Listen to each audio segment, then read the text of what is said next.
সংসদের আসন চান না, আমাদের ভাইদের ঐক্য চান। আমরা আসন চাই না, ঐক্য চাই। আসন চাই না, ঐক্য চাই। আমাদের ভাই আজকে দুইজন হাতে হাত রেখে আমাদেরকে সাক্ষী রাখো, বাংলাদেশে এই দুইজনকে আলাদা দেখতে চাই না, আলাদা দেখতে চাই না। লিল্লাহি তাকবীর, লিল্লাহি তাকবীর। পীর সাহেব হুজুর এগিয়ে চলে, মামুনুল হক এগিয়ে চলো। মুসলমান জিজ্ঞেস করতে চাই, পীর সাহেব হুজুর আল্লামা মামুনুল হক যদি সব তন্ত্র মন্ত্র বাদ দিয়ে বাংলাদেশে খেলাফত প্রতিষ্ঠার জন্য ডাক দেয়, কে কে রক্ত দিতে প্রস্তুত আছো? হাত আছে। অনেকে অনেক নামে আখ্যায়িত করে, আমি শুধু বলতে চাই ফজলুর রহমান সাহেব মনে রাখবেন, বাংলার মাটিতে আমরা ভাড়াটিয়া হিসেবে থাকি না। রক্ত দিয়ে কেনা, নিজের বাপের রক্ত দিয়ে কেনা মাটিতে বসবাস করি আমরা। এখানে আমরা অনেক রক্ত দিয়ে 1905 সালে বঙ্গভঙ্গ করেছিলাম, অনেক রক্ত দিয়ে ব্রিটিশদেরকে বিতাড়িত করেছিলাম, অনেক রক্ত দিয়ে 71-এর মুক্তিযুদ্ধের মঞ্চ প্রস্তুত করেছিলাম, রক্ত দিয়েছি শাপলা চত্বরে, রক্ত দিয়েছি জুলাই বিপ্লবে। সুতরাং আমার রক্তের সঙ্গে যদি কেউ গাদ্দারি করতে চায়, তার জিভ আমি টেনে ছিঁড়ে ফেলবো। আরে নির্বাচন ফির্বাচন অনেক পরের কাহিনী। কিসের নির্বাচন? 2013 সালের শাপলা চত্বরের শহীদদের রক্তের প্রথম এই রক্তকে স্বীকার করতে হবে বাংলার মাটিকে। 24-এর সহস্রাধিক জুলাই যোদ্ধাদের রক্ত যে জন্ম গিয়েছিল, সেই আধিপত্যবাদের উৎখাত নিশ্চিত করতে হবে। জুলাই সনদ বাংলার মাটিতে কার্যকর করতে হবে। 72-এর সংবিধান বাংলার মাটিতে চলবে না, চলতে দেওয়া হবে না, চলতে দেওয়া হবে না।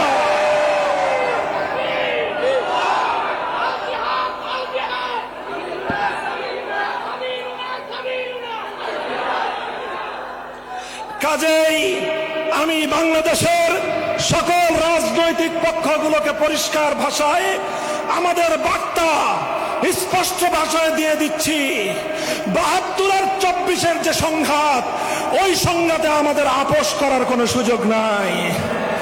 24-এর রক্তের সঙ্গে গাদ্দারি করে যারা আবার 72-এর বাকশালী ব্যবস্থার দিকে ফিরে যেতে চান, আপনারা যদি শহীদ জিয়াউর রহমানের নাম মুখে উচ্চারণ করেন, তাহলে আপনাদের আরেকবার উজু করা দরকার। কাদেরকে হুজুর মাসলা শিখান? নিজের পূর্বপুরুষদের, নিজের দলের পূর্বপুরুষদের আদর্শ থেকে আপনারা বিচ্যুত হয়ে এ জাতির সঙ্গে ধোঁকাবাজি করবার রাজনীতি বাংলার মানুষ সহ্য করবে না। এছাড়া আসেন, আমরা অন্য কোনো কিছু নিয়ে আপনাদের সঙ্গে টানা হেঁচড়া হবে না, কিন্তু 24-এর বিপ্লবের পরবর্তী বাংলাদেশে 72-এর সেই বাকশালী ব্যবস্থা বাস্তবায়ন করতে গেলে আমাদের বুকের উপর দিয়ে, আমাদের লাশের উপর দিয়ে করতে হবে। আমরা জীবন দেব, রক্ত দেব, রক্তের সাগর বইবে, কিন্তু 24-এর বিপ্লব ব্যর্থ হতে দেব না ইনশাআল্লাহ।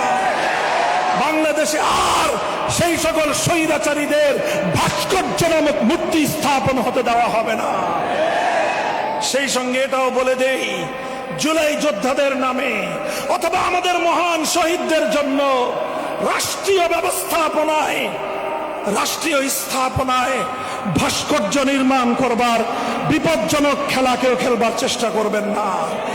মনে রাখবেন, যদি আমাদের প্রাণ প্রিয় কলিজার টুকরা শহীদ আবু সাঈদ অথবা মুগ্ধদের যদি কেউ ভাস্কর্য নির্মাণ করতে চান, সেই ভাস্কর্যের সঙ্গে আমাদের সেই আচরণই হবে শেখ মুজিবুর রহমান সাহেবের ভাস্কর্যের সঙ্গে যে আচরণ করেছিলাম।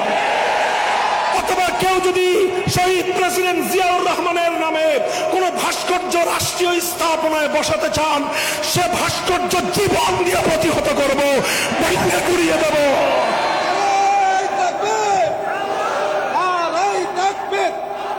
আমরা আদর্শের জায়গায় আমাদের কম্প্রোমাইজ করবার কোনো সুযোগ নাই।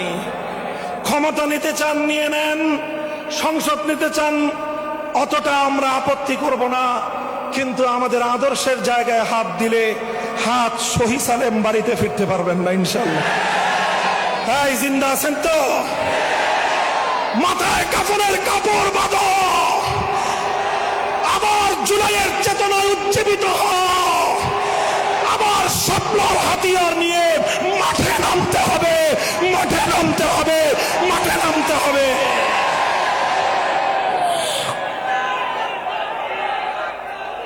আল্লাহ পাক কবুল করেন ইনশাআল্লাহ। কথা যা বললাম অক্ষরে অক্ষরে যেন সেই কথার উপর অক্ষরে অক্ষরে যেন অবিচল থাকতে পারি শেষ নিঃশ্বাস পর্যন্ত, সেই দোয়া আমি আপনাদের কাছে চাই। আমাদের কথা যেন আমরা রক্ষা করতে পারি। আল্লাহ যেন আমাদের আগামীর বাংলাদেশকে ইসলামের অনুকূল বাংলাদেশ হিসেবে কবুল করেন। সিরাতুন নবীর সুমহান আদর্শের আলোকেই আগামীর বাংলাদেশকে আমরা গড়ব। নাসরুম মিনাল্লাহি ওয়া ফাতহুন করিব ওয়া আখিরু দাওয়ানা আলহামদুলিল্লাহি রাব্বিল আলামিন। আলহামদুলিল্লাহ, আলহামদুলিল্লাহ, বলি আলহামদুলিল্লাহ। إن الحمد لله نحمده ونصلي على رسوله الكريم أما بعد। জাতীয় সিরাত কমিটির উদ্যোগে আয়োজিত আজকের এই সিরাত মহাসম্মেলনের এই লাখো জনতাকে সাক্ষী রেখে আমার উপর দায়িত্ব অর্পিত হয়েছে দুটি কথা বলার জন্য, দুটি কাজ করার জন্য। প্রথম কাজ হচ্ছে, বাংলাদেশ যখনই আক্রান্ত হয়েছে, এদেশের ইসলাম যখন আক্রান্ত হয়েছে, অতীতের ইতিহাস আমি বেশি দূর টানতে চাই না।